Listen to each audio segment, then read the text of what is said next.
Okay, Unit 9, Lecture 1D.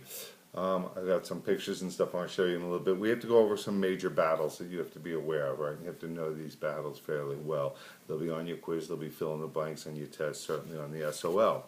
All right, the first is in North Africa. It's El Alamein. In this battle, the British forces defeat the Germans. Okay, it's mostly a battle of tanks. Okay, the British general will be Montgomery.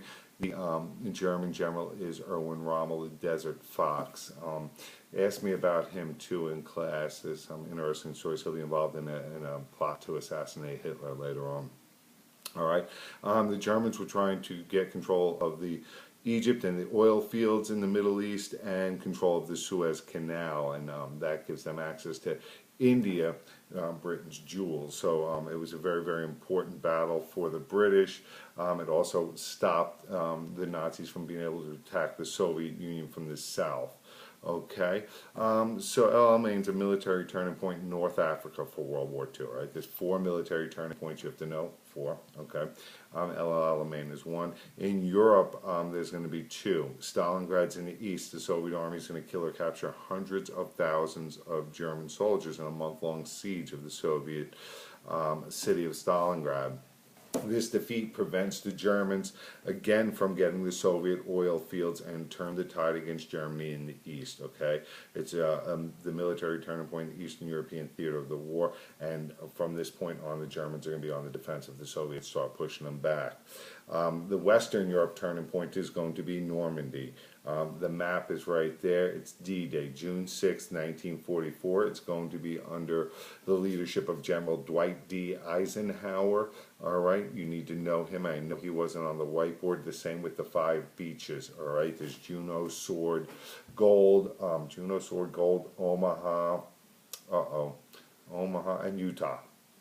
Okay, 5 beaches on that map. You have to know them. Okay, this is the largest amphibious assault in the history of the world. Okay, and it's going to begin with its successful landing, the liberation of Western Europe from the Nazis. Okay, it's going to open up also the long-awaited second front in the war for the Soviets, take a little pressure off the Soviet armies in Eastern Europe, and the Allies are going to push the Nazis back now 10 months. All right.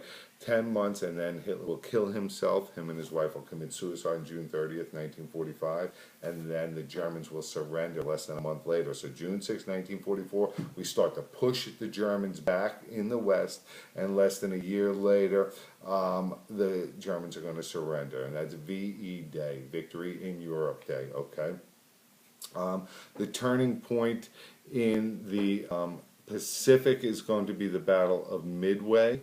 All right, it's a large naval battle, carrier battle. We're going to sink 4, I believe, carriers, Japanese carriers in the Battle of Midway.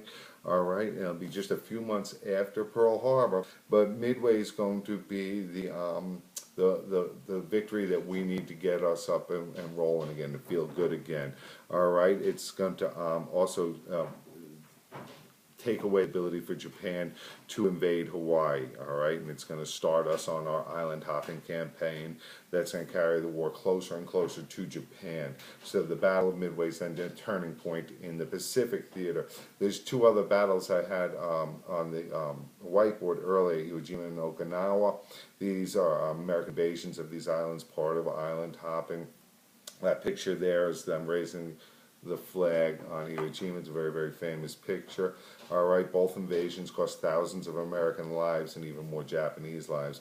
But Iwo Jima and Okinawa are going to show us the cost of what the war in the Pacific will cost us. All right, and Japanese soldiers are going to want to, or prefer to commit suicide than be captured by the U.S. All right, so it's going to really show us the horrors of the war in the Pacific, which will lead to the Manhattan Project. I want you to know who led the Manhattan Project. I think Robert Oppenheimer is not on your whiteboard. No Oppenheimer, Oppenheimer, I believe.